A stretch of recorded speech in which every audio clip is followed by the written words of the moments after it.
You know, there's been a lot of ups and downs in my life, and this means so much to me. I don't think it's fully hit me yet, what I'm doing and what I'm accomplishing. Everything's happened so fast. You know, I've fought however many times, 4 times now in the past 18 months, so I've been busy.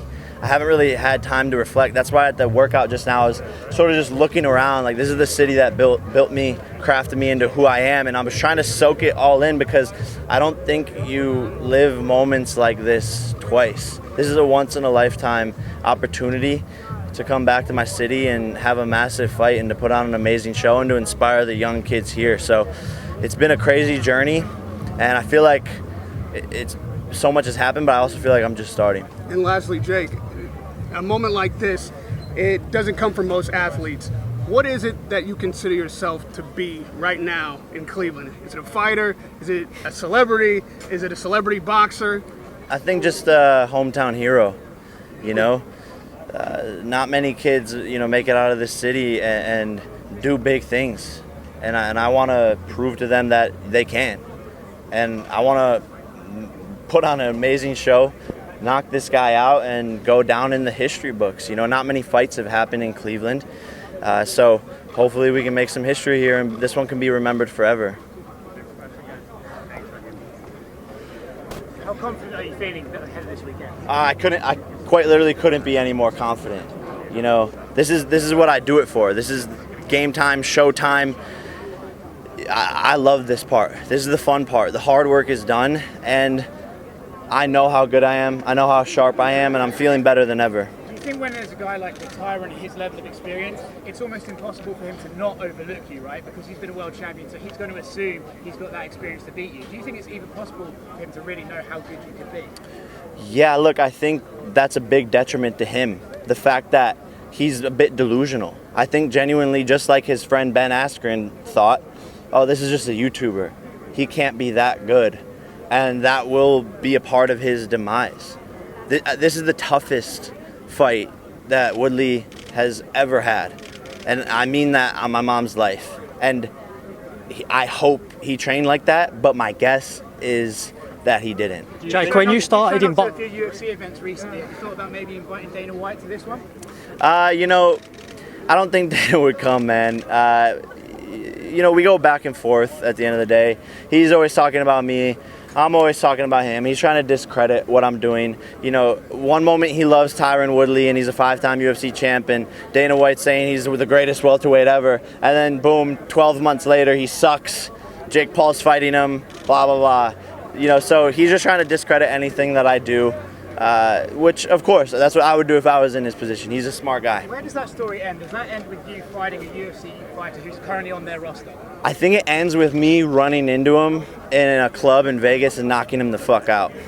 Jake, when you started in boxing, where did you initially think your journey would go? Not here. Not here, not this fast. I think my original goal was to fight Conor McGregor, to fight a Floyd Mayweather, because I knew that I would have a big enough pay-per-view draw to do those things. And that was what sort of motivated me. But now it's like, hey, I want to become world champion. I want to fight and beat Canelo. So this has been a fast, quick roller coaster ride, but I didn't expect it to be here. I just knew that I loved fighting, and I knew that I was good at it. What would you rather, Jake? Would you rather face somebody like a Floyd then, or a Conor McGregor, or a Canelo, if ever an opportunity like that came up? I think it'd be better, you know, face Canelo. You know, I think he's in his prime, and I seen what Yildirim, the Turkish warrior, did. He quits in the corner. That guy isn't nearly as athletic, as fast, as determined as I am, so why can't I go in there against Canelo? Final one from me, obviously Tommy Fury on the card, a lot of talk about the pair of you, if you'll ever meet. Will you be tuning in watching his fight? You know, I think it'll be on in the locker room while I'm warming up before my fight. He's fighting my sparring partner. I think it's going to be a good fight. I'm excited to see his skill. I'm excited to see how he performs under pressure. He's never been at a stage like this. He's never been in the U.S., and he's got a tough fight ahead of him. Hey Jake, that hit list that you put out, you added extra names like a Javante Davis. You put a nice tweet out there, you know, based off the playing thing, but is that a thing both of you guys pay-per-view, you know, Showtime fighters, or is that just kind of a little fun him? You know, it could be a thing. It could be a thing. You know, who else is a big boxer out there that is becoming a household name, that is young, active, and can actually sell pay-per-views? So that's why I put his name on there. And I know I would beat him, right? You saw what my brother did to Floyd. Gervonta's no Floyd, and look at the size difference. So, you know, if Gervonta wanted that, he can get that any day of the week for sure. Jake, were you surprised by Jorge Masvidal's prediction for this fight against Woodley? I wasn't surprised by Masvidal. You know, that he has the same managers as Woodley, and the guy's kind of an airhead. Like, let's be honest, Masvidal's not smart. Does anyone here listen to a Masvidal interview and go, wow, that guy's intellectual and he's a smart guy, and the way he talks, he's very well spoken. I don't think anyone says that. He's a, you know, street fighter gangster who got knocked the fuck out in his last fight, so maybe he's losing a couple of brain cells. Jake, what do you think? I would love to fight Masvidal. I think it could very, very much so happen. Jake, so originally when you fought Ben Askren, he was all supportive and all that stuff, and then you kind of just switched up. You put some tweets, kind of saying, all right, you know, well, why did you change? You went from like a supporter to like now kind of discrediting and picking against you. Ben Askren? Oh no, Masvidal. He was like, like, you know, he was rooting for you. You know, he kind of has. Look, hoes will be hoes, bitches will be bitches. If you want to switch up and act like that, one moment he's my friend, texting me saying, yo, let's train, yo, let's do a video together, yo, can you come to my bakery down the street, I want to do a little thing with you, and then, oh snap, all of a sudden he wants to switch up. Cool.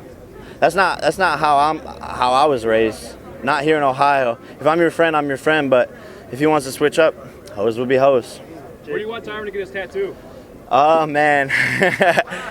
I think he's going to get it on the bottom of his foot, but we have a tattoo artist coming to the fight, so he has no excuses. Who's the tattoo artist? Tattoo Baby. Tattoo Baby? Yeah. So she's world famous, one of the best tattoo artists, so I'm excited because I'm going to send her into his locker room after the fight. Jake, I know you said Tyron's delusional. Do you think being at the top of the fight game period, you need to be delusional to a degree? Because people would hear you calling out Canelo and they'd call you delusional, right? Yeah, no, you're 100% right. And I think I am definitely partially delusional with how confident I am in my ability. Confidence is different than, you know, underestimating somebody. I saw that with Ben Askren. He underestimated me. He came in and wasn't prepared. And by the way, you know, show me who your friends are, and I'll show you who you are. So Ben Askren and Tyron Woodley are hanging out. They're buddies. If Ben's an idiot, Tyron's an idiot. That's the way I look at it. Hey, did you get a chance to see the Pacquiao fight? Just curious, because I know you're a big boxing fan, big boxing fan. Yeah, I saw it. You know, Ugas fought an amazing fight, and, you know, Father Time catches up to these people. You see it with Mayweather. You see it with Pacquiao now. And Ugas was prepared, man, and was counter-punching, throwing that overhand right, not letting Pacquiao get off. So credit to him, and, you know, Pacquiao's still a legend. He's one of my inspirations. I love the guy. I wish him nothing but the best, but, you know, sometimes you got to hang it up. Jake, is the hat just a Disney kid? Is that something to, like, remind you of your past at all, or is it just more of, like, a marketing type of thing? You know, a little bit of both. A little bit of a troll. It's just like Tyron saying, you know, this is just a Disney kid. He thinks I'm saying it as like an excuse so that if he beats me, I could just be like, oh, I'm just a Disney kid. It's not at all. It's just because I think it's hilarious. Like, I posted a video today wearing a face mask with pigtails. You know, I'm just an idiot. Like, I don't know. I'm just having fun, trolling, making fun of the fight game. Everyone takes it too seriously and tries to be so macho. I'll walk out to the damn fight with a fucking dress on and a tutu and beat his ass. Hey Jake, what do you make of the physique of Tyron in terms of coming into a boxing match? I'm kind of curious to pick your brain on that. He looks good. You know, he looks in shape. The six-pack is back. You know, he looks good. We'll see. He looks like he's coming in 195, 200. That's what he's walking around at. So we're both going to cut down to 190 for this. And he looks powerful, strong. He looks like he has that muscle. So we'll see, you know. How much do you weigh now? I'm walking around at like 199, 198 right now. A lot of people have stated that when you come in with that much muscle, it's not good for boxing. Are you guys kind of thinking that he might have conditioning issues in the fight? You know, muscle doesn't win fights, of course. You know, he has had fatigue issues in the past. But that's what I'm saying. Like, I hope he trained to go hard 8 rounds. Like, I'm pushing the pace. Like, I'm not the type of fighter to just like sit there and chill out. I'm pushing the pace. I'm gonna take him and I'm gonna drown him. All right, two more guys. Hey Jake, on the All Access, a lot of times people view you as a villain, but you've shown a lot of like who you are, and obviously seems that you like playing to entertain, but obviously you want to be appreciated, and some people might discredit the Tyron Woodley fight as always. But like, is your ultimate goal is to like also be viewed as like a legit fighter and be loved and appreciated, outside just a villain? Yeah, I think that'd be cool.